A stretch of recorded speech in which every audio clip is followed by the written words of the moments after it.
like it baffles me. Like, you have women, you know, like me, for example, a person who's a speaker, who wants to like talk about issues, who wants to create change in the world, who has so many ideas, not just for business but for philanthropic work, and you want her to sell like chili paste and chili sauce and like random things on TikTok? Seriously?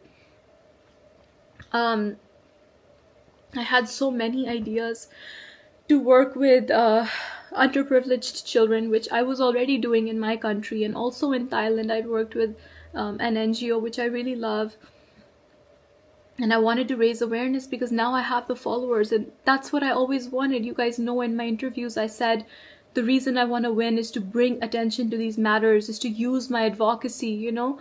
Otherwise, what's the point? Like, I'm not doing this for the money because I never got the money. I'm not doing this for the fame, all right, because you have to be popular before you win MGI in order to win. Like, the only reason I'm doing this is so that I can use my voice in a way that matters, you know?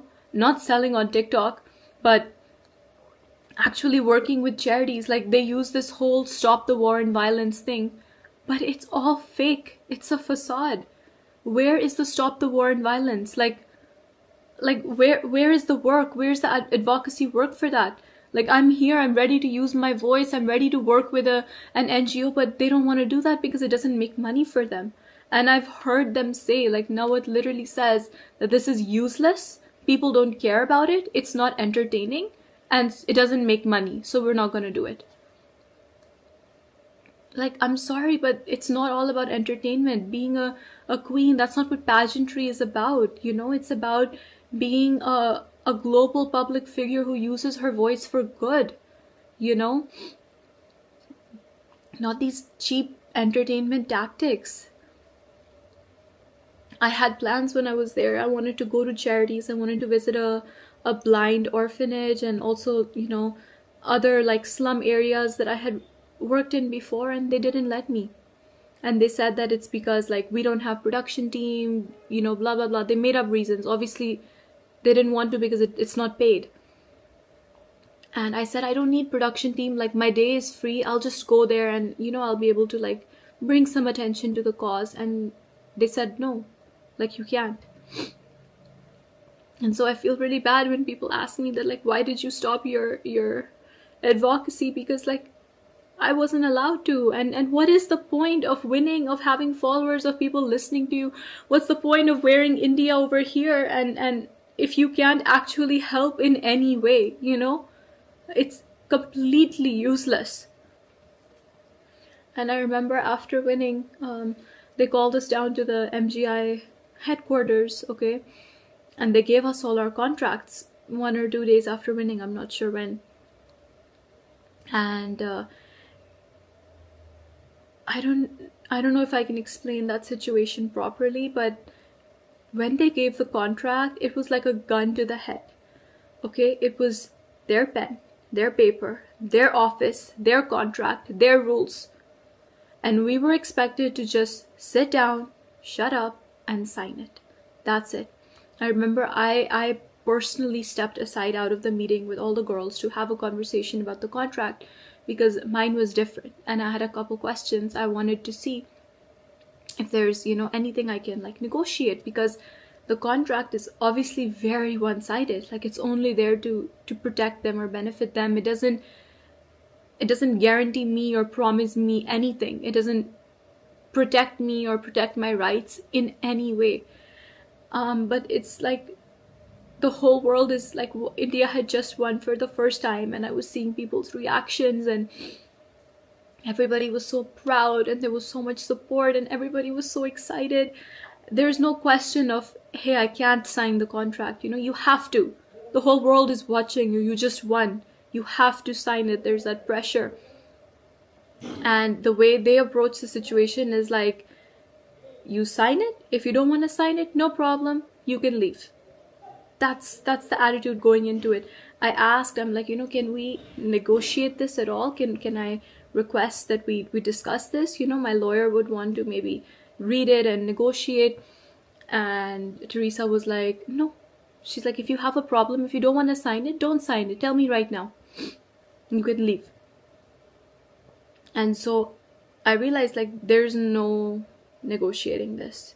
You just sign it. That's it. They just want girls to feel lucky that, you know, you've been chosen by us, and you just sign it. That's it. And of course, the prize money was promised to me to be paid, like the monthly stipend and then the total amount at the end of my reign. But I just received the first stipend for the first month, and that's it. Like, I never saw another penny after that. And so I had to handle, or my parents had to handle, all the expenses that came with it. And so every time I travel, like, I have to take care of my own food. Of course, they do the flights and hotel, but if something is not done, like, it's your responsibility to take care of it 100%, you know. And they don't provide you with outfits or anything. Like, some of the if you get invited to a country, I've only been to one, by the way, so I don't know how this works exactly, but the country that calls you, the ND, will provide you dresses for events while you're there, but everything else is your own responsibility. And it's so difficult because when you go into it, you think, hey, like, I've just become Miss Grand International. They're gonna take care of my wardrobe. They're gonna take care of hair and makeup. They're gonna take care of everything for me. But that's not true. You're still completely on your own for everything.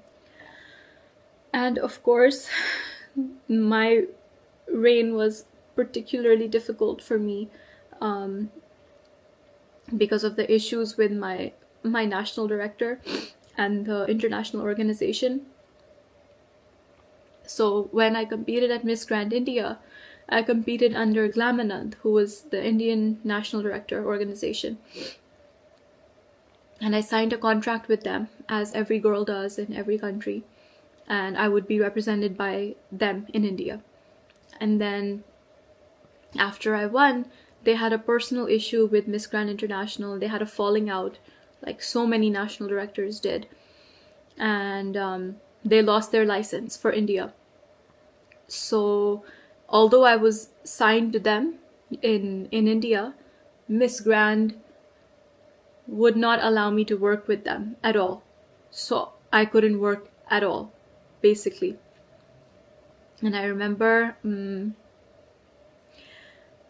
I had been queen for less than 2 months the first time they threatened to dethrone me. And they just use this thing of dethronement, of taking the crown away, as blackmail. And they use it to manipulate me for everything. So, like, you can't bring up a single issue with them because they will just, like, say that we'll take your crown away. And it was so impossibly difficult for me. Like, after Glamanand lost their license, there was a new license holder.